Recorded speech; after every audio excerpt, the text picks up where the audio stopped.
Welcome to Glazed Over, a podcast for contemporary ceramic studios. We're your host, Jaskowiak. And Amy Williams. You're invited to join us in creative conversation about life in the arts as entertainment space. Hi, and welcome back to the Glazed Over podcast. My name is Amy Williams.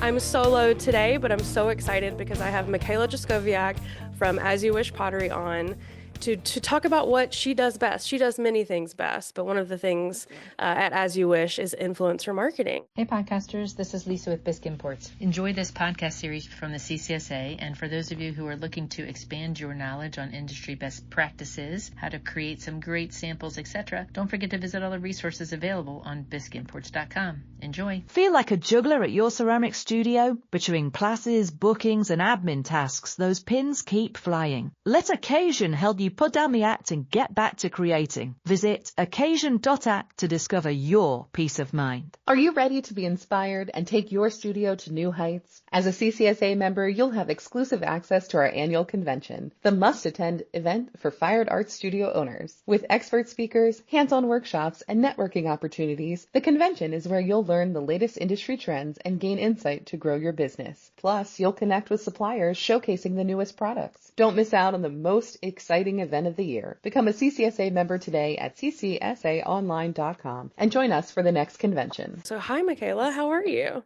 I'm doing well, thank you. How are you? I'm good. I flubbed your name on the first go, which is That's okay. iconic. We've been friends for so long. I know. I don't know what to tell you about that. That's all right. All is forgiven. And, Michaela or MJ, whatever comes out your mouth, whatever's easier, I'm here for it. So perfect. So hi, Michaela. How are you? hi. I'm doing good. Doing good. Good. I'm really looking forward to getting into this with you. I've been bringing up the idea of having you on since we started the podcast because you're such a wealth of information. You do what you call a brain blast so well. Michaela is definitely the person you call when you need the plan to be planned. So Yeah. that's what we're going to do today. Yeah. As you know, don't call me with a problem if you don't want solutions, Yes. Yeah. And if you do call her with a problem, then preface that you just want to complain. Yes. Or else you're going to get 1,000 ideas you never asked for. Yeah. Yes. So Michaela, for the 3.5 people who don't know who you are or maybe are not as familiar with As You Wish, can you give us a little bit of your background, your bio? Yeah. Yeah, so I actually got hired, started working with As You Wish in 2011 while I was in high school. And I worked as a sales associate and became a manager over time. We had a little bit of a separation, and then I worked in fast-paced retail, which I learned a lot about salesmanship and coaching. And I just learned a lot more about managing that I could take and bring back to As You Wish. And then when I came back to As You Wish, I was more on the executive side, doing large events, planning and, outreach and whatnot for our studios. And then eventually became the director of social media and public relations, which I feel like I've just kind of created this role for myself, which I'm very lucky to have this opportunity and this privilege.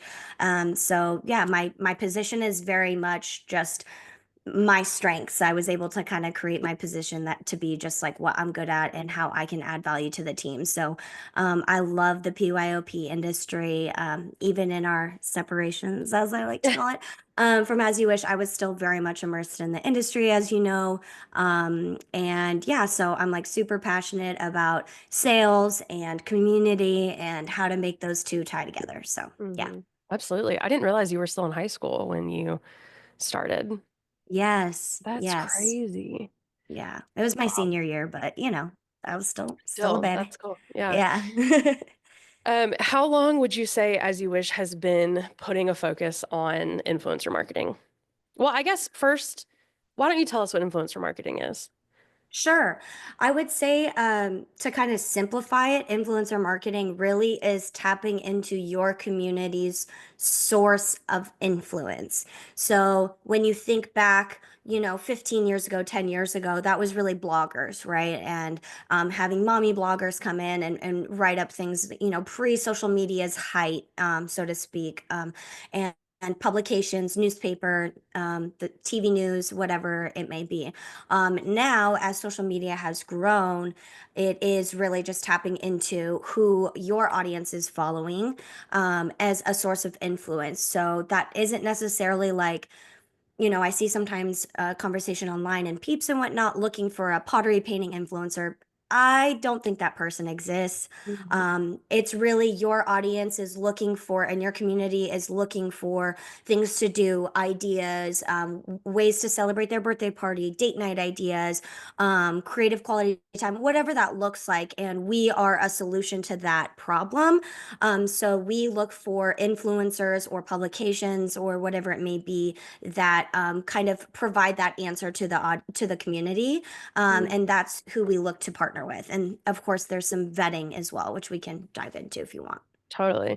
Yeah, I think the biggest, most important takeaway, I think, from everything you just said is your community. I think too, like you're saying, people asking for paint your own pottery influencers or people wanting to go viral on platforms like TikTok, that does not necessarily bring you who you think it will bring you. Right. Right. Numbers don't necessarily mean people through the door. So that's the best thing that you could have said is like, when you're looking for these influencers, look for them locally because these are the people Yeah. that do it. Like there's a girl, so I'm from Dublin, Georgia, which is like a really small Hmm. town. There's this girl named Rachel, and that girl runs the city. I mean, if she is posting about a vacuum cleaner that she loves and why she loves it, we're all buying it. And like Sure. in this, she has 2,000 followers on Instagram, maybe, but Right. her influence is huge. So that's, Yeah. yeah. That's something that I've kind of learned along the way. So, just to go back to your original question, we have always worked with mommy bloggers. And when blogging was in its height, we would have guest blogs on our website and whatnot. And since coming into this role, it has shifted more towards the social media influencers. But it is more about their engagement and how much trust their community has in them, as opposed to how many followers they have. Oftentimes, their follower count is attached to a price tag. You'll find that the more followers people have, the more their rates will be. But I do a lot of checks and balances to make sure that it's not a fake number, because people unfortunately pay to play, which means they're buying followers. So I'm looking more so at engagement rate, which I have a website that I utilize, and you just put in people's handle and it'll tell you what their engagement rate is and how that shapes up versus like what they should be for how many followers they have. Mm-hmm. Unfortunately, now that some people have their likes hidden, that does kind of skew the numbers, so to speak. But you can get a general idea when you're going through people's pages how many comments they're getting, who's commenting. Is it the same 5 people commenting on every post? They probably don't have a huge engaged audience. They just do that thing where they all comment on each other's posts. And it's not really necessarily like a warm audience ready and eager for information. It's just for show. Totally. Yeah. And I'm careful not to like, you and I are like on the internet every day Yeah. where so when Michaela's talking about engagement rate, it's just that. It's, are their posts being liked? Are they being commented on? Can you see if they're being shared? Does it feel like their audience cares about what they're doing? And when she's saying, people buying followers, they buy that number to make it look like they have a ton of people there. But, like she's saying, if they have 100,000 followers and 100 likes on something, it's likely that The math ain't mathing. Right. 100%. Yeah. And, we run into that a lot. I think that there is a huge amount of people who really just utilize social media to get free experiences for their family, which I totally understand that. And we, for the most part, give everybody a fair go. So if somebody reaches out and they say they want to talk about our business, their brand aligns with ours by way of like their brand voice.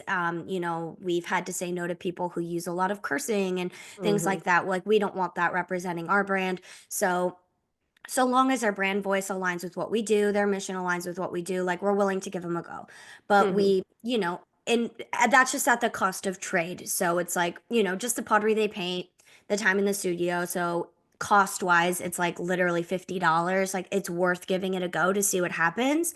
But over time, I've found that just like being a little bit more particular about who I really invite in the studio on a hosted experience has yielded better results. And I just typically, like, if someone's like, we'd love to come in and paint, blah, blah, blah, and they're reaching out to me, Mhm. um, and they're saying, we want to come in, I want to focus on this, blah, blah, blah. I just say, we'd be happy to help. We'd be happy to host you in yours. Here's a link to make a reservation. Here's how much it costs. And that Mhm. kind of tells them, like, this isn't for free. Mhm. If you want to come in and post and it works out great, we'd love that. But Mhm. otherwise, like, everyone's welcome to come in anytime. It doesn't have to be just because it's free. Right. So can we talk a little bit about what you offer these influencers and like what the trades are? Because like you said, it sometimes it's experience. Sometimes you're paying maybe an influencer rate for a reel or a post on the grid. Yeah. What kind of offerings does As You Wish, put out for these people? For sure. It's varied based on the experience the influencer or the guest is going to have in the studio. Um, a lot of times we are lucky enough to be able to work for trade for many influencers. I've fostered really great relationships with them over the years to where they're just excited about whatever we have going on. So if we have a news segment and we need painters, they'll come in and paint for us, and there's no quid pro quo, there's no expectation of anything to be posted on their end, but of course they naturally do. So I would say for just like normal day-to-day painting, I have a handful of influencers that will come in and it'll just be simply for trade. Or sometimes I just need UGC content, which is something I've been doing a little bit more, which Girl, UGC, I was gonna say you need to define that. yeah. UGC is user generated content. So, like when you're scrolling on your own feed and you see somebody, drinking Bloom or whatever the heck that, the supplements are, or whatever, and they're like, I love this and this is how I start my day. That's user generated content. It feels organic. It's them posting about their own experience. So, we have some, I guess you could say, more like micro influencers where they have a smaller reach but a more engaged audience. We work with them a lot more on trade. And then also, we've been able to have them come in and send us a video that they've edited. I give like the outline of what I'm looking for. And then that way we're able to use that organically and for like paid advertising as well. Hmm. So that's just like a normal walk-in experience, typically how that works. I don't typically work with influencers on a paid basis for like a just because experience, like an evergreen experience. Hmm. Maybe I should now that I'm thinking about it, but I typically I don't. mean, can you give us an outline, an idea of what that outline is when you're saying, maybe you'll talk to them about what the user generated content should be? Yeah. So typically, we just want to highlight what an experience looks like. And so sometimes we have to like line item what our audience is likely needing to see to understand what it's like to paint pottery in As You Wish. So we tell them we want like a shot of you like coming in the studio, maybe looking at the bisque shelves for a little bit, picking out paints, a couple shots of you painting. We love seeing smiling faces, candid interactions. And then, if possible, we love to show your finished works at the end, and then also like the fired works when you come to pick up and the reactions to the fired pottery. Mm-hmm. Sometimes, you got to give a little grace. You don't get every shot, but as long as the story is still like told really well and it's really fluid, I'm not super picky. I've never been like, go reshoot that. Right, right. It's more about just like working with what you've got. Um, and so that's typically what that will look like for a user generated experience or UGC like content trade influencer situation. And we found some of our UGC creators we don't necessarily work with as influencers. So it's more for us to have the content. And I've come across them just in my own feed from them tagging us and coming into paint. And I'm like, oh my gosh, Mm, this girl is actually really good at making videos. She only has 2,300 followers and she works at Coach.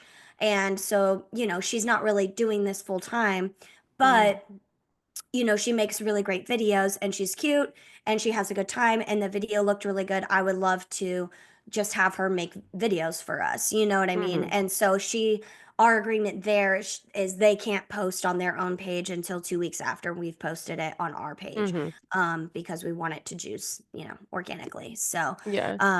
but yes, typically that's what the UGC experience kind of looks like.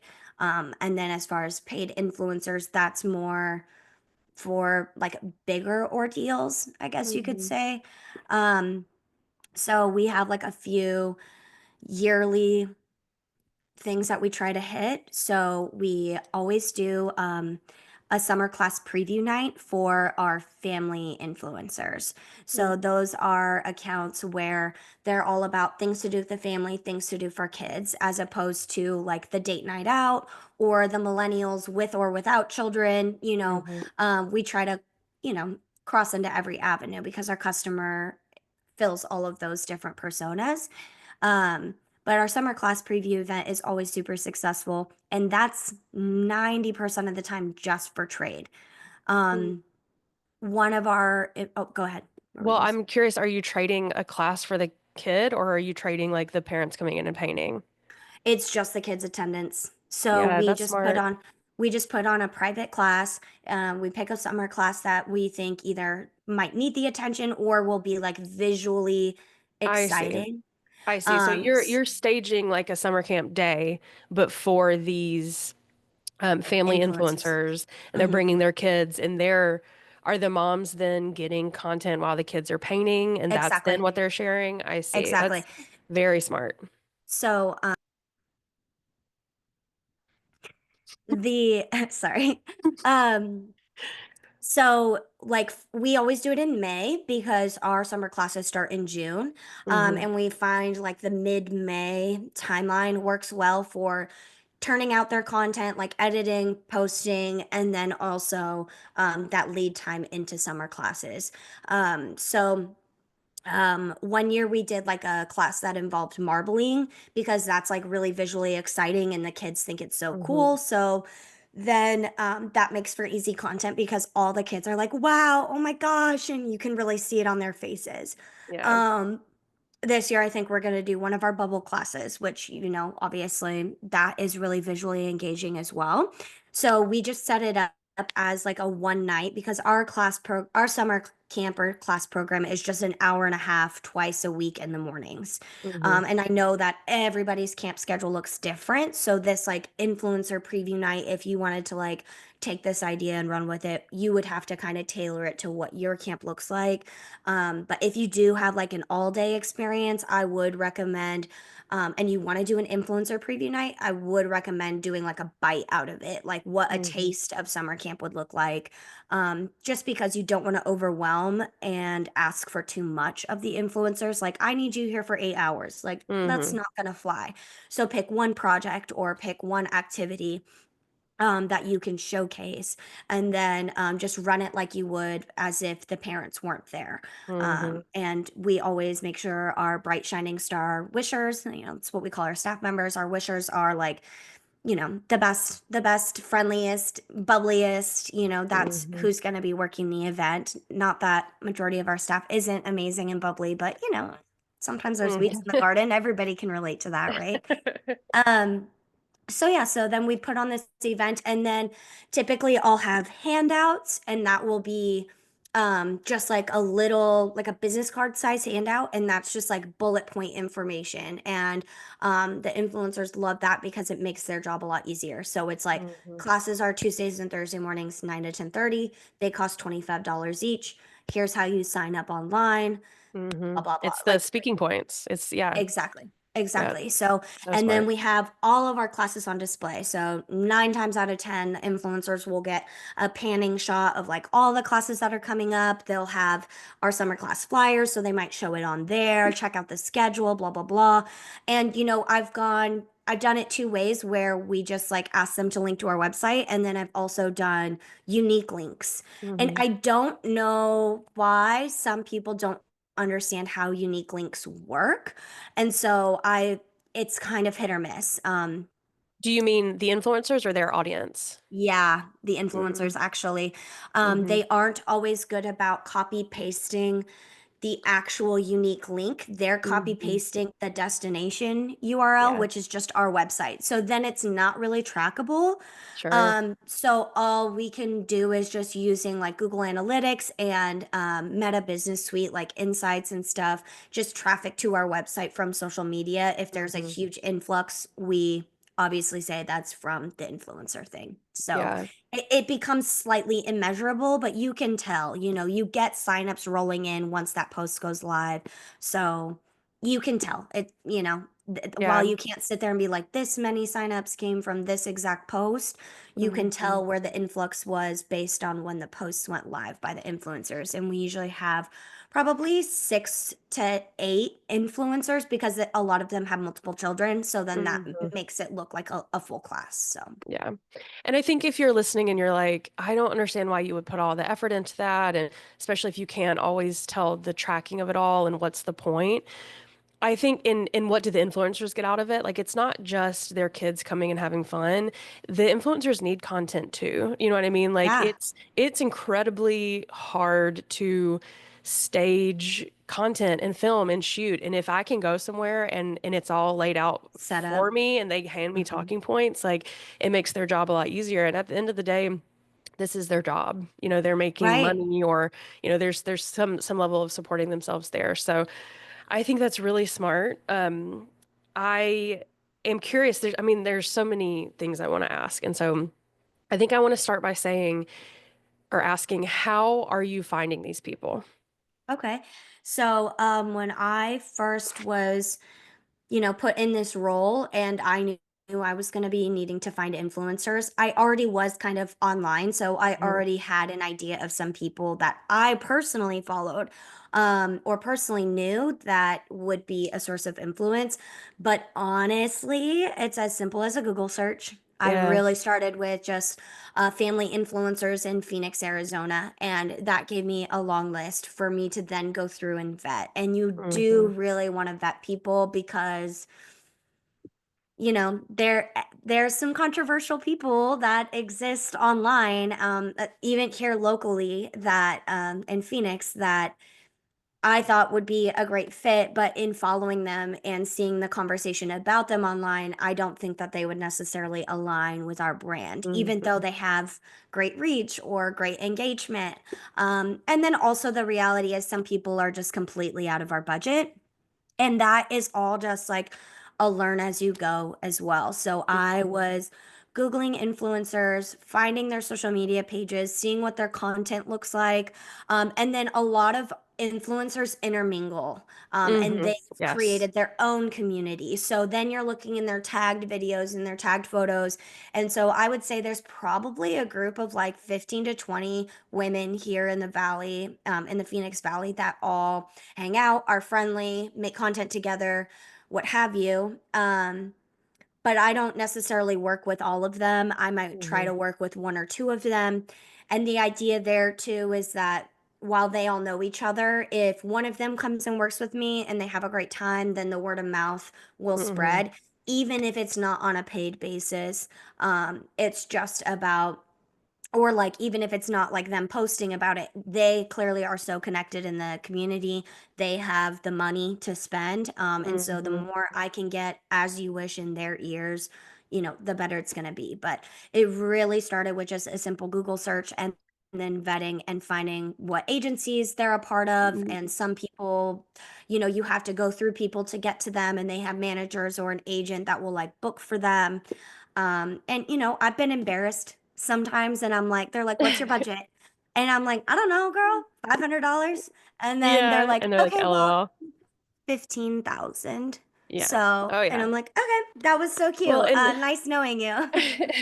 I will say, like, outside of the Google search, which of course, I mean, you can find a lot by Googling, so much of Instagram is searchable now that Yes. if you went into the search bar of your Instagram and typed in, Atlanta family influencer, you're gonna find some hits because so Mm-hmm. many of these deals go down in the DMs that They they're really do. putting these words in their bios or in the content that they're making, and you could find someone Or really even easily that way.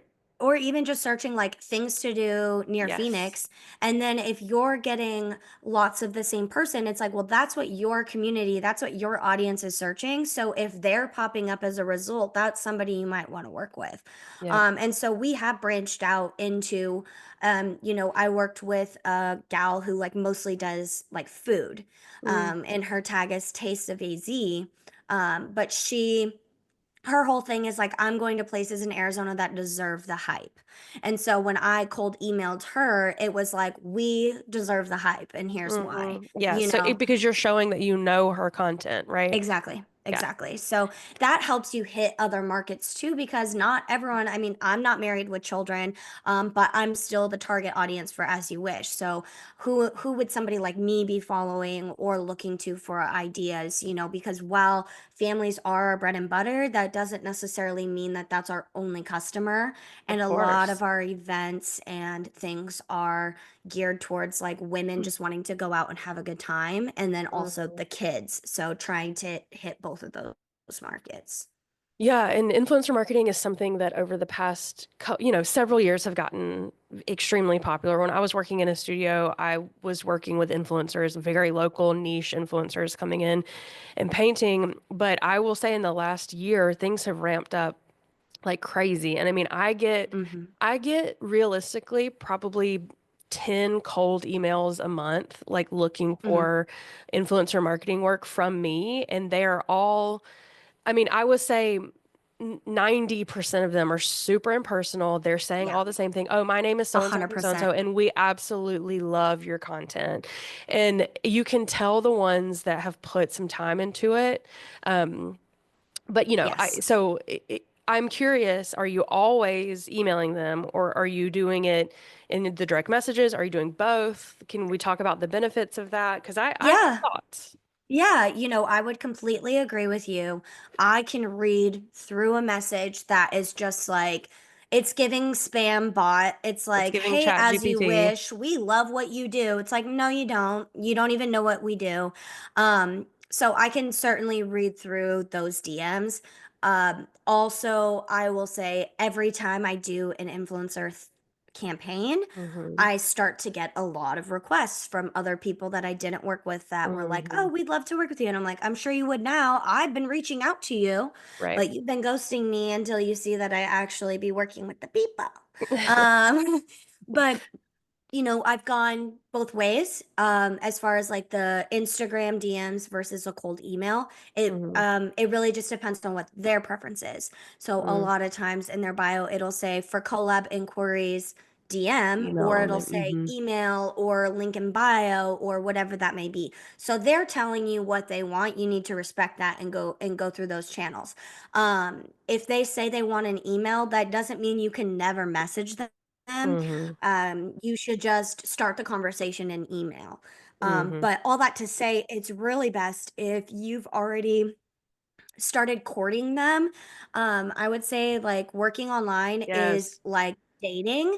Again, I'm a single woman, so not that good at dating, but very good at the internet influencer dating of it all. And I it don't think it's really the is. you that's not good at dating, but anyway, I digress. Are you spending hours managing studio bookings and class registrations? Occasion helps ceramic studios save an average of 3 days a week in admin time. With clever workflows, instant confirmations, and seamless class management, you can focus on what matters, creating amazing experiences for your customers. Join successful studios like Clay Cafe Avalon, who've trusted Occasion since 2016. Visit occasion.app and schedule a demo today. Mention Glazed Over Podcast for personalized setup support. Hi, podcasters. This is Lisa with Bisque Imports. Have you heard? We've partnered with 4-H, America's largest youth organization with over 6 million members whose demographics perfectly mirror the paint-your-own pottery industry's target customer. 87% of their membership are aged 5 to 13, and, contrary to popular belief, less than half of that membership is in farm or rural areas. Visit our 4-H page at bisqueimports.com to learn more about how you can partner with 4-H, what 4-H will be doing to send members right to your door, and stock up on 4-H licensed designs. Enjoy!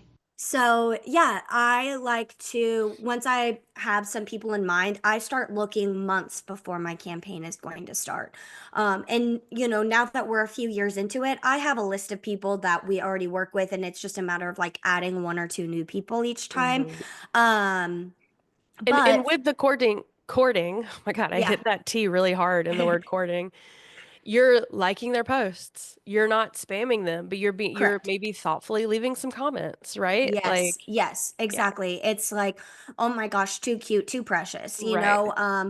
Uh, there's a local influencer that we love, and to be honest, like she's not the most organized or the most reliable, but Mm, her content is very genuine and her audience is very engaged. And so, like, I invite her all the time. Sometimes she'll say yes and she doesn't come, and then, there's sure. always some things that happen, but at the end of the day, like even just commenting on her posts when her daughter's like, she made a video about her daughter being hangry. And I'm like, honestly, Katalea is all of us. And that Relatable. comment has like over 50 likes. And it continues to get traction as her post continues to get traction because it's relatable. We're relating. And I've done that for all facets. I've done that for micro influencers, where I'm trying to get in a different segment. So, like, there's a local influencer who owns a business here, a marketing agency, and I wanted to get in with them to do a team build. So that she could use her connections to talk about us for other people to book team builds. Plot twist, Hmm. it worked.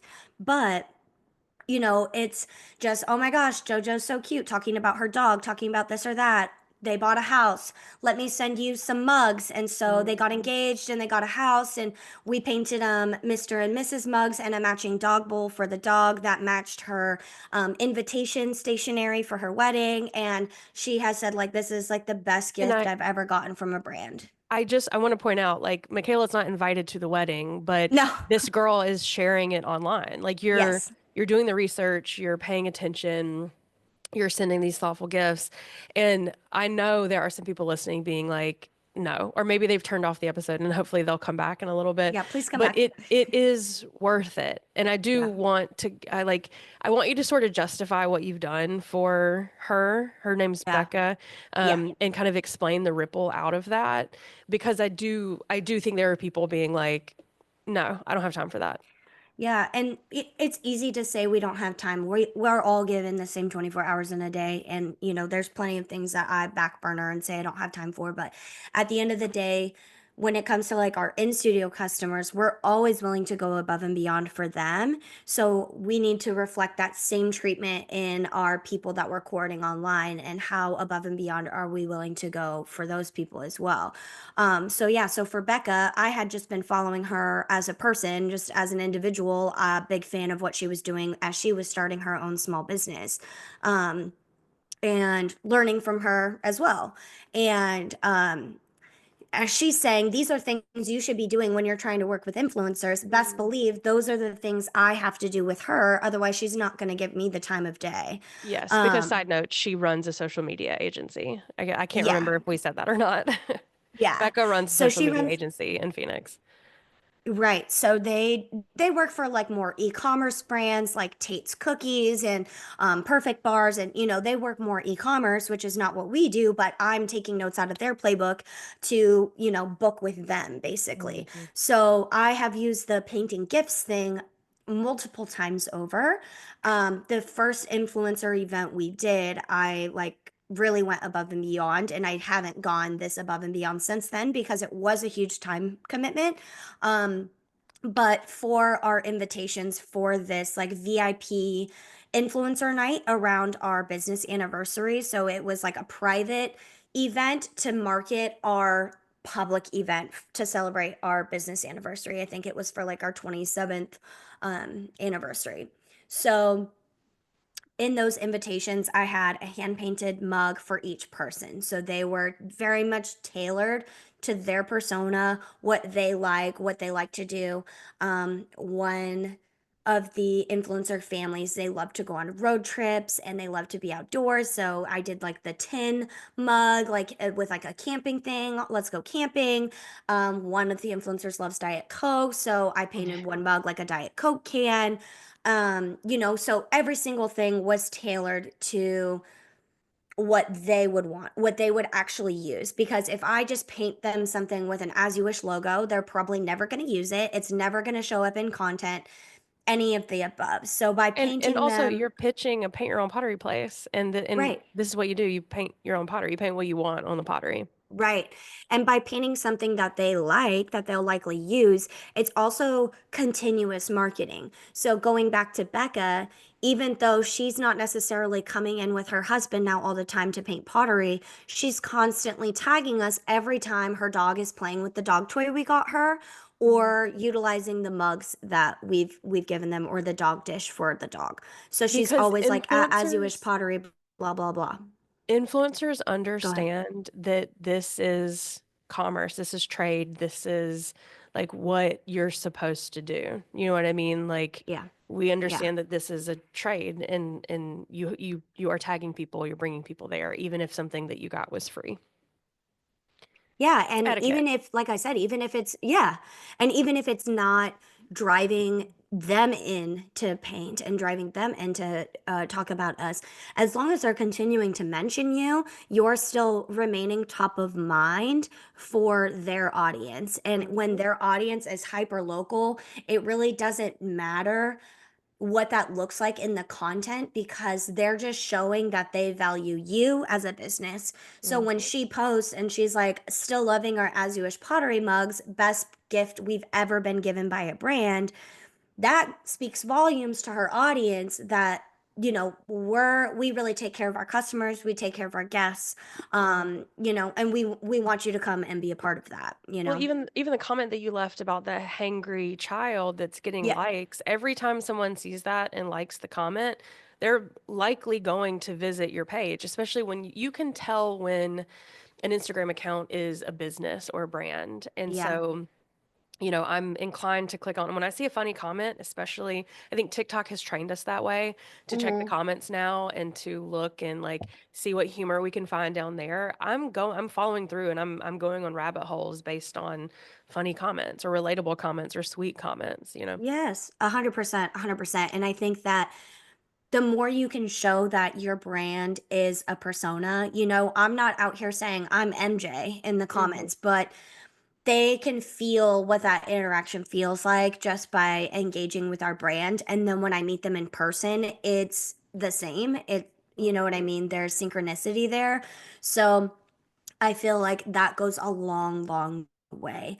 Obviously, like every facet of me, person, as a person, is not As You Wish. But when I'm speaking through the As You Wish channels, I am very much taking on the persona of As You Wish, but I'm also talking to people like they were just walking in through the doors.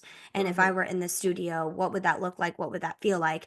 And A if I thousand was percent. just kicking the can with a customer and she's like, she's throwing a fit because we have not eaten lunch, I'd be like, girl, that's all of us. I would say that Hmm. in person as Hmm. well. I And say that's that. what goes a long way. Yes, I say that to all my social media clients is like your Instagram is a conversation with your friend. These Yeah. people are here because they want to be your friend or be a part of this in some way. Yeah. And it comes down to how do you want to talk to them? You would talk to them like, anybody else. Yeah. And I think that's a huge thing is like don't lose the social in the social media. Yeah. And I think that sometimes people want to just post and ghost and they want to just post and go away, but that's not building community. And that's what social media really is meant to do. That's why No. they're continuously creating ways for you to connect directly with your community by way of the broadcast channel on Instagram and Facebook groups and whatever that may look like. I was thinking about this in the shower. Like, sorry to talk about the shower, but I find that the Don't be people sorry. that I find that the people that complain the most about the algorithm being against them or, the algorithm is hiding them or they're shadow banning them, whatever, these are the people that are so unwilling to adapt to the change. And, I think influencer marketing plays into a lot of that. Like, this is just how it is. I mean, Hmm. if you are a user on TikTok, which I will be honest with you, I'm still off TikTok since January. It was taking so much of my time. Yep. So Yeah, I I was was a really productive in those 16 hours it was gone. I'll tell you what. 100%. I was going to Yeah, approach you and ask for sort of like a weekly wrap up of what's happening over there in case I need to, know anything important. So if you just want to get that together for me, we could 100%. talk. Yep. But yeah, if you're scrolling TikTok and even if you're scrolling Instagram Reels at this point, which, you need to be using the app that you are promoting on and Trying to that you show are up selling on. on. Yeah. You need to be using it to understand how it works. But if you're Yeah. scrolling, you're finding this user-generated content. If someone is cooking something and there is a box there that you can see and they're using it in a way that they positively like, that's user-generated content Right. and you can't really get away from it. So let's figure out how to make that work for pottery. Yeah. Yeah, and the biggest thing is you're going to get out what you put in. So if you are sitting here listening to this and saying to yourself, I actually just don't care and I actually want no part of it, like I wish I could have that happening for my business, but I don't want to do it, hire somebody. Yeah. Hire somebody to do it, whether that's an agency or it's somebody on your staff or whatever that looks like and whatever your budget will allow. You need to have somebody doing it that actually cares about the outcome of those things. Um, 1000%. like I run our social media channels, so I'm basically always working, and that is my own choice. But I want my content to perform well. I want my community to feel heard. So if they're going to DM me on Saturday morning at 8 a.m., I will reply as soon as I'm available to, and I will help them. I will make the reservation or answer the question or whatever it may be, even though my office hours are Monday through Friday, 9 to 5. Mm-hmm. Mm-hmm. Um, and again, it's only going to benefit you to participate and to have that community engagement. If you're just posting and going away, then you're missing it all. Mm-hmm. So I will say, like, the Michaela is the gold standard of an employee. I don't know that you will find that. You need to kind of meet in the middle of that because Michaela, absolutely. As You Wish has put in so much and I think Michaela feels very validated and heard in her job, and that is why she works very hard. But I do think we're in a really interesting place in the industry where it's really hard for us to find people to run social media like it should Yeah. be. You need to Yeah. have someone so dedicated and that understands it and that can make the content and make it look good and put the time in because it's not just a 10-hour a week Yeah. job, It's and I don't not. want to discourage anybody, but I Right. think when you're on Chatter or you're on Peeps and you're saying like, I want to have a social media manager, it unfortunately is at the very least a part-time position. At least, yeah. And again, you're gonna get out what you put in. Um, my role is not just limited to, I say as a joke, takey picky, posty posty. Like, like that's what I think some people summarize my job to be, and that's not solely my role. I'm very immersed in other parts of our business as well. But when it comes to, so like I'm not spending 40 hours a week managing, posting, editing, all of those things. There's also a lot of behind the scenes things that I'm doing to plan for that, or working with influencers, or, planning things, scheduling things, ordering product, whatever that may be, right? Going on But the I, news to do PR work, it's yes, the public relations of it all, of course. yes, that side as well. But I think if you could at least get somebody to give you 25 to 30 hours a week. So if you already have a full-time employee and you have downtime in your studio, and you should utilize that person. If they're not online, like inherently like speaking brain rot, then they may not be your person. But But they can learn. I don't want to they discourage can learn. anybody. Yes. They can learn, and Yes, you they can can learn. learn. Absolutely. Yes. Yeah. And I'm completely self-taught. So I'm not trying, like I don't have a degree. So I'm not saying this to, devalue myself and my own Mm-hmm. knowledge and stuff, but just to show that anybody can do it. It Mm-hmm. just takes attention to it, and dedication to wanting to be good at it. Um and sometimes that's looking outside of the industry for other ideas and resources as well. The Mm-hmm. best thing you can do, like you were saying, is scrolling and seeing what big accounts are doing, following Instagram's best creators, TikTok's best creators, seeing what they're doing, and then how can you apply that to what that looks like for pottery. Um, I and also encourage people when they are scrolling and using the app, when you like something, I want you to take a second and understand say why you liked it out right. loud. Or if you're sharing it with someone, what led you to share that? And comment, like, because when you start to understand what drives an audience member to do that, then I think you can start creating content to have That will that. do the same. Yeah. Yeah. And you know what? I'll be honest, like something that I still struggle with is content that like pulls on the heartstrings, that is like very evident of like we are a solution to your problem. So like when I post stuff, and I know that that's like marketing 101. Mm-hmm. Um if I'm like struggling to have alone time with your family, that post is not doing well. And I Mm. don't know I what am that available verbiage. for hire if you Okay. can book my Instagram services directly on amyyall.com. We can really work through um that together. Okay, Lori, tune out. You didn't hear that.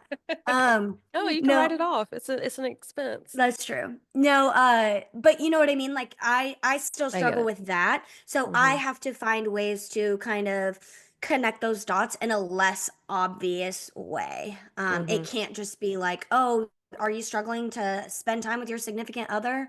Here's what you should Hmm. do," just like those viral ads that you get shown all the time. Hmm. I can't tell you how many times I'm scrolling and people are like, "You have high cortisol," and I'm like, "I think I Right. do, actually." Yeah. Or my God, the amount So of ADHD diagnoses that we've gotten since TikTok yeah, it's like everyone's like, oh, exactly, yeah, it's I like do that. have that. So I don't know how to immerse into that for our industry. I'll be honest, like I'm still learning too. But I have found that just like showing what could be works. Hmm. This is what a night out with your family could look like. This is Hmm. what a date time and quality time could look like. Hmm. Or capturing handprints and footprints, and you could cherish those, or doggy paw prints or whatever that Hmm. may be. So Yeah. Yeah, that makes sense. yeah. Um, this is I just want to know, have you Yeah. started trying to find influencers via YouTube? I have not. In recent discussions with my team, which is Hmm. Liz, um, I have said that we need to be more involved in YouTube. Yeah. I've had I a couple brands recently comment on videos of mine, and I can feel them doing the dance, Courting. Hmm. and also like bigger brands like Tombow, half the reason I have my Tombow gig is because of my YouTube channel. So Right. I do think there is value in finding smaller, less expensive creators Yeah. on YouTube. We worked with one gal who has a decent following on Instagram, but her most engaged audience is on YouTube. And she did like include us, like she did a post, but then she included us in her like vlog video Mm-hmm. that she Cute. posted on YouTube. And it was really cute. Um, I it's hard when they're Hmm. again like it's all about tailoring to like our hyper local audience. So Of like course. she's very like a reader and a sourdough maker and a mom and like all of those things, and so her vlogs are very much like around that, and so that reaches an audience farther than Phoenix, Arizona, obviously. Sure. So Yeah. it is something that we're working towards. I don't know how soon we'll be like looking for YouTube influencers before we just just amp up our YouTube. And that was something Hmm. that we talked about in regards to TikTok. If you go to our TikTok right now, you're going to see I have not posted since November.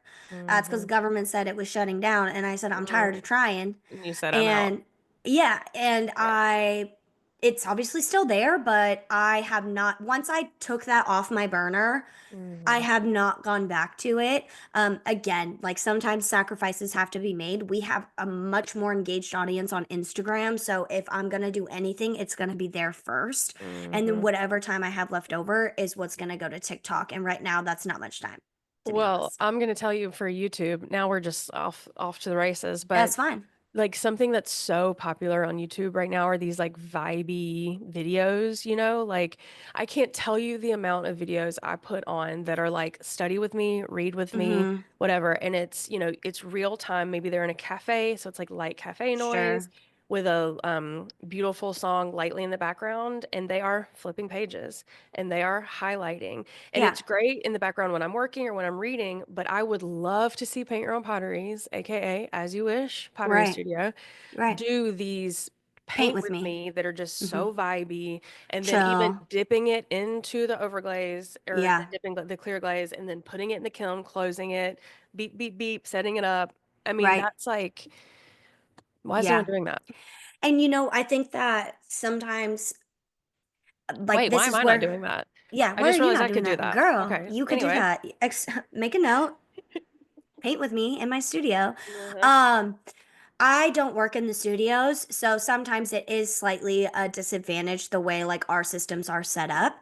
I have to be cognizant about not being disruptive to like a customer or what they may want to be doing. And because I'm not in the studios, it's not like if I were in the studio all day, every day, it'd be really easy for me to just be like, now's a perfect time to do that. Hmm. Yeah. Um, Instead, I just like show up and hope that it works, hope that the staff want to participate, hope that, whatever it may be. So, if you are in your studio and you're running your social media, I would definitely encourage you trying that. Hmm. We have like a fake setup at our headquarters. So, I have gotten some like reusable photo backdrops that are matte, non-reflective, and it's from Club Backdrop.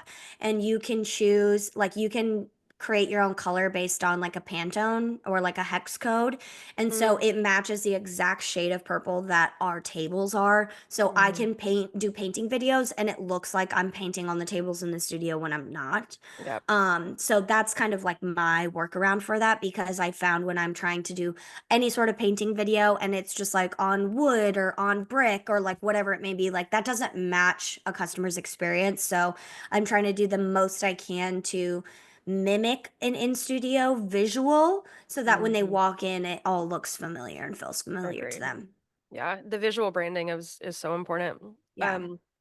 Anyway, obviously I could talk to you about this all day, but Yeah, it's fine. just to circle back to influencer marketing, Right, right, how, right. let's say I really want to sell our industry on this because I think Okay. it's really important. And so, our first step is going to be locate the influencer. The second step is going to be vet them, spend a Right. week or so, depending on how active they are, checking out their content, making sure that it aligns with your branding.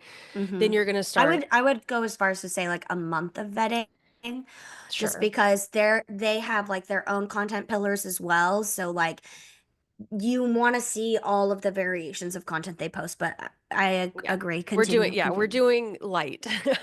We're Yeah. doing beginner. Yeah, if you Okay. told me I had to do something for a month, I'd be like, bye, I'm hanging up the phone. So we're gonna check out their content, make sure it aligns with what we're doing, making sure that they're not, overly political or talking about things that wouldn't let happen in your studio. Then you're Right. gonna court them a little bit. You're gonna like their stuff. You're gonna comment like a genuine comment. Not Yeah, not like you're love their it. friend. Right. Yep, act like their friend. And Mhm. then, send them a DM or a message or an email, I will say, a direct message Mhm. or an email. And then offer them the trades, so you come Sure. in and bring your family and paint, and we'd love to have you create a piece of content, and Yes. again, like before you get into this with them, I would have that outline, right? Yeah. This is what you're looking for. You want to see a video like Michaela was saying earlier, we love seeing smiling faces painting, and we love, seeing you.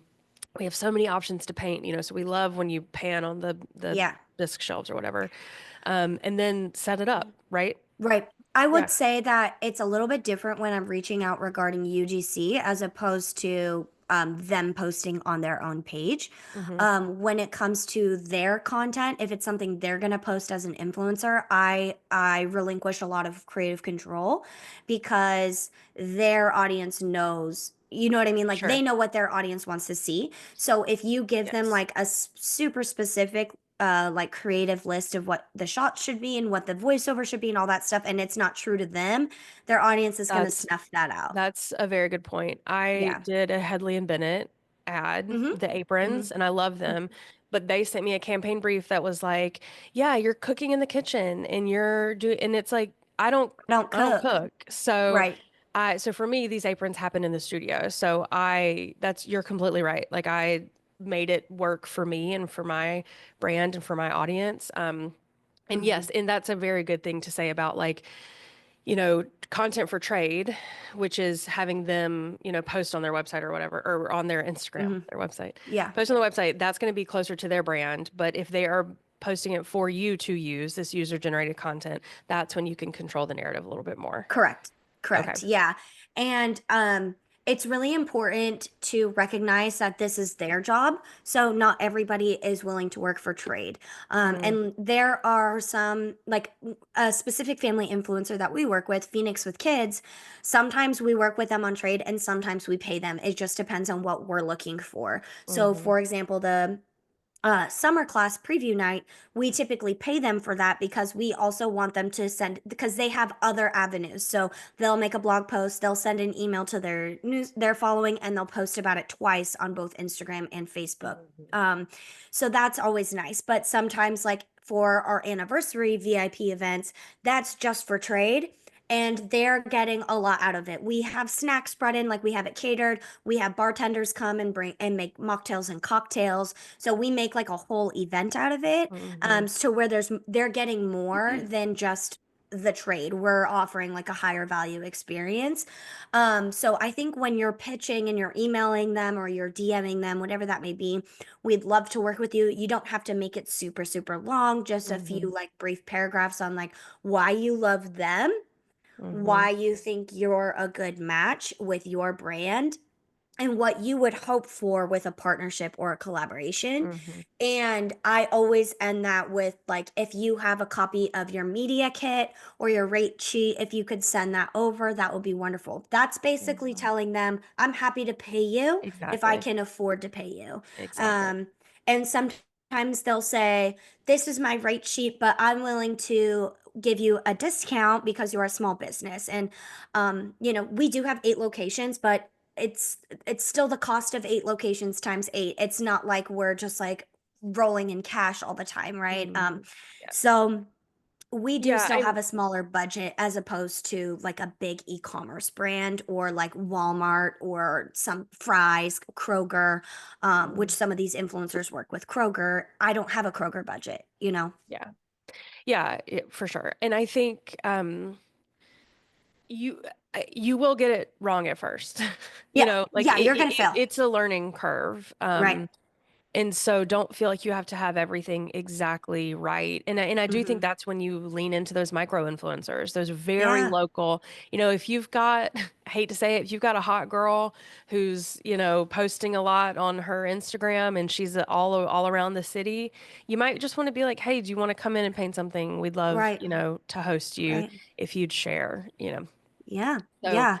Definitely start small, I think, and that way you can get some practice and kind of get a feel for what that communication looks like and what works and what doesn't. So that way, when you try to like reel in a big fish, you have a little bit of ground to stand on and you know like what to expect. And there have been big fish that we've reeled in that we absolutely love and want to work with as much as we can afford to.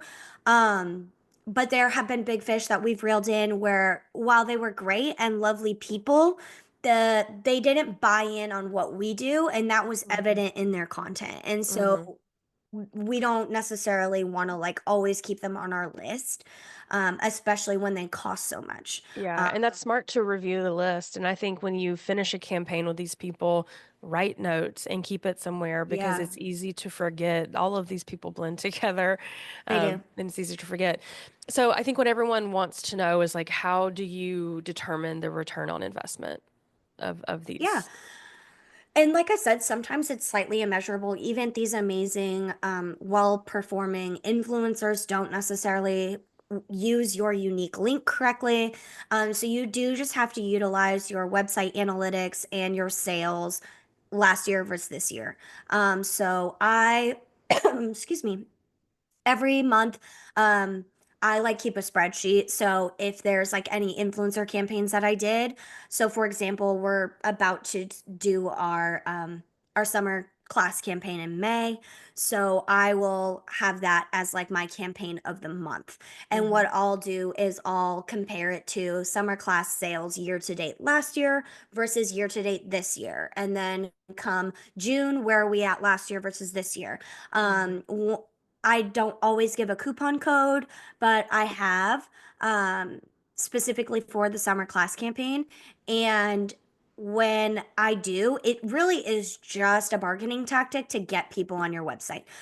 Because I will have, for example, from this influencer, we'll get like 300 clicks to our website from their post or their blog or their email or what have you. Um, and then only 40 people will redeem the coupon. Not everyone's going to redeem the coupon, but they're still ending up on your website. Sometimes they don't care about the $5 off. It's more about just an incentive to get you there.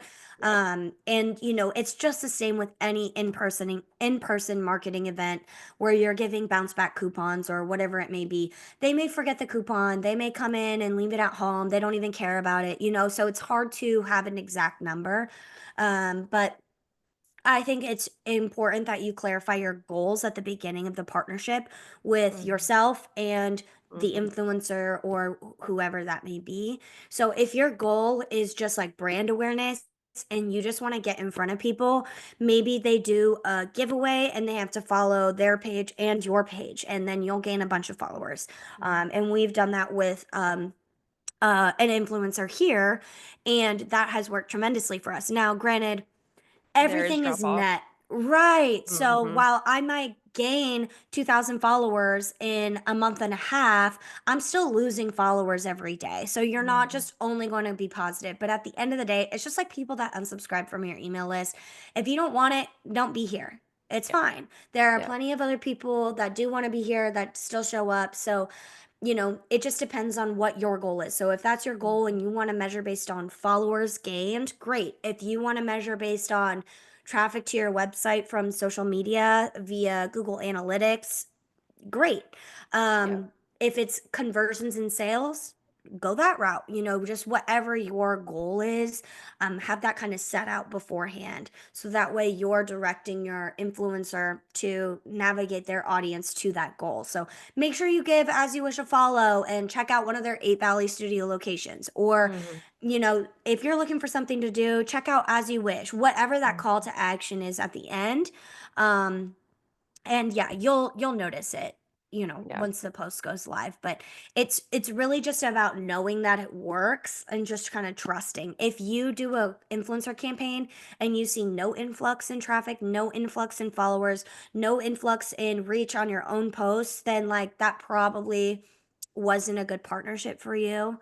But even a little bit is better than none, especially if you're working for trade and it's costing you all of like 40, $50. And especially if you're just starting and figuring out. I really want to nail that point home, is like it will feel nearly impossible. Daunting. But Yeah, it's and worth it really is worth it. And I think, utilize your team as well. So even if you're a staff of 5 at your next staff meeting, who do you guys follow on social media? Who do you look to for ideas to do with your friends and family? Get their input and, what influencers would you like to see us working with? And again, you do have to vet, because if we worked with every influencer that people like, I don't know that our brand name would go untarnished. You know what I mean? So it is important to vet those people and see what they talk about online and how they're revered online. Some, hate follows exist. So just because they have the followers doesn't mean that everyone that follows them likes them. So just kind of keep that in mind, but ultimately utilize your people, because your staff likely are already really tapped in to what's happening online and who to follow and all of those things. But yeah, never just dismiss somebody because they only have a couple thousand followers. It's always great to just start small in that regard. What's the website that you check their engagement rate, if you want to shout that out for people? Yeah, I'm going to swipe away really quick so that I can pull it up on my bookmark.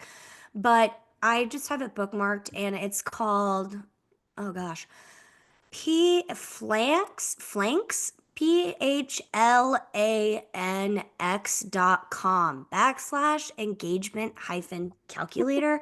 I probably found that from a Google search. From a Google, yeah. Yeah. And you only get so many free searches per day. Just a heads up. So, if you're trying to vet 20 people in a day and you're not paying for an account, you're going to have to divvy it up. But that is a great tool just to kind of get an idea of even if I should look into working with this person a little bit more. So when the bar graph shows that like people in this range of followers tend to have like this much engagement and they're like all the way down here on the bar graph, it's like, they're not really getting that much engagement. If they're following middle to high end, it's like, oh, okay, they're doing pretty good for where they're at. So I would definitely utilize that. But again, it just comes down to each individual creator and what they do. You know, one of the influencers that we love working with, their tag is Wild Joy Experiences, and the lady who runs that with her husband, she's like incredible. She's so amazing to work with, and she's just like a bright shining star. Like she's just like a really bright, wonderful person. So she's great to work with and she costs us the most amount of money, but I'm still always like, what can we do with Wild Joy?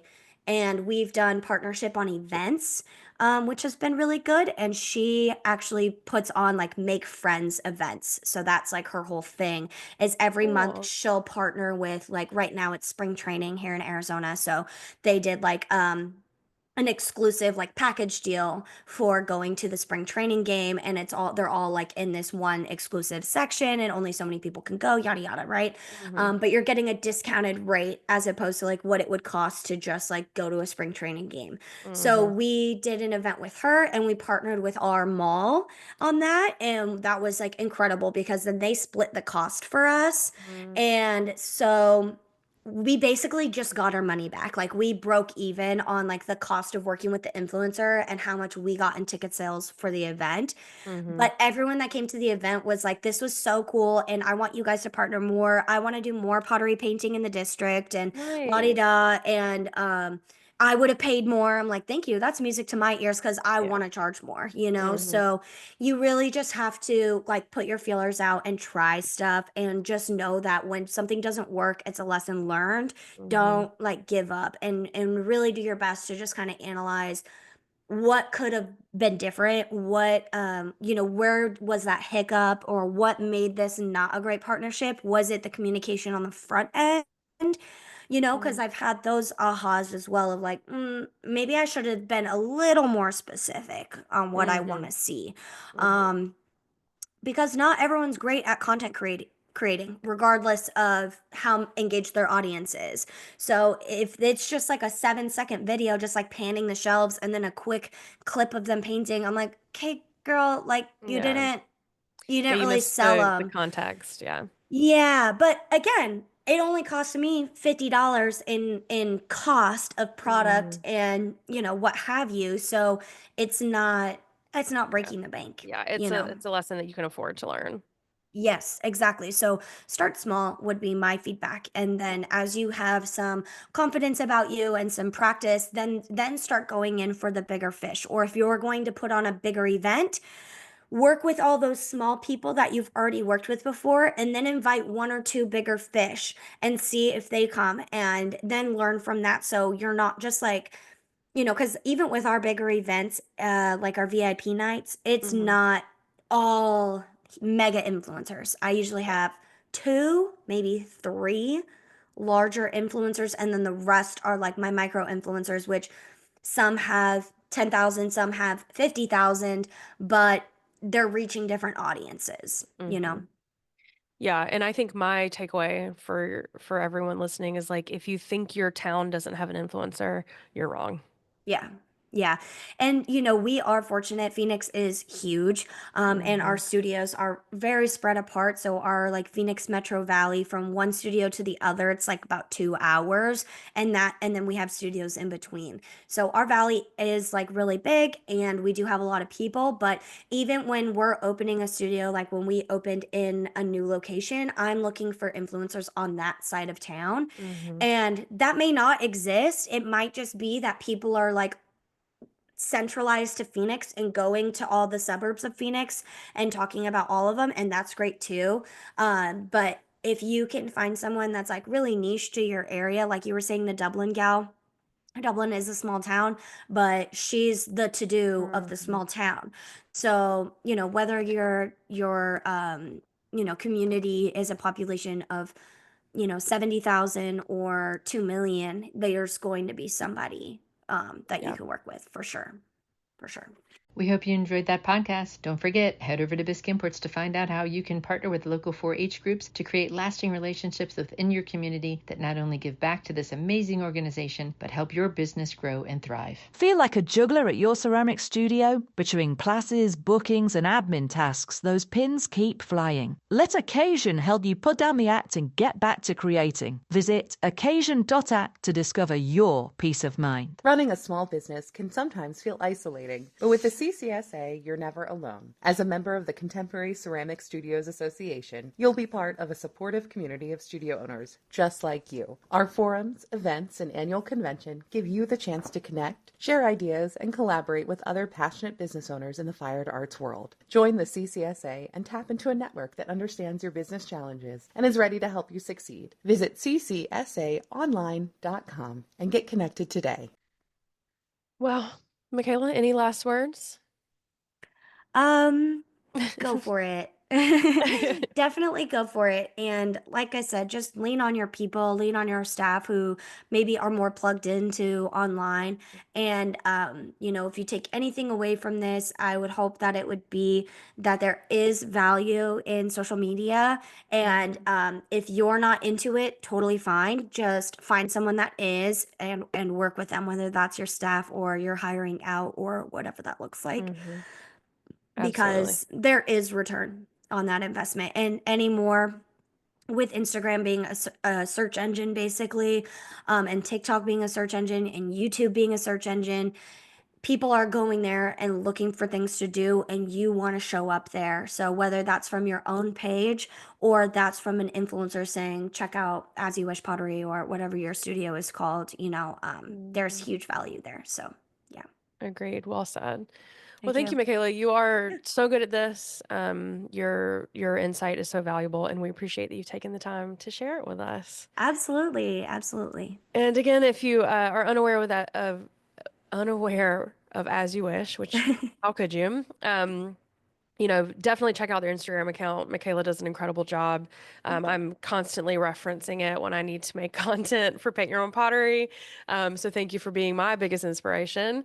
Aww. And yeah, thank you so much. Yeah, thank you. Yeah, I would love for you guys to reach out online. Our tag is at As You Wish Pottery. So if you shoot us a message or have any questions, that'll be me on the other end helping you. So yeah. But not at 8 a.m. on a Saturday, maybe, just in case. No, let her I talk do to have the customers then. I have sleep mode. I've set boundaries, so I do have sleep mode set up. But yes, I will get back to you, I promise. All right. Thank you, Michaela. Thank you. Bye. Bye. Glazed Over is brought to you by the CCSA, the Contemporary Ceramic Studios Association. Thank you to our moderators, Amy Williams and Jessica Cowan. Editing by Scott Lester. Executive production by Vicki DeWorth. Learn more at ccsaonline.com.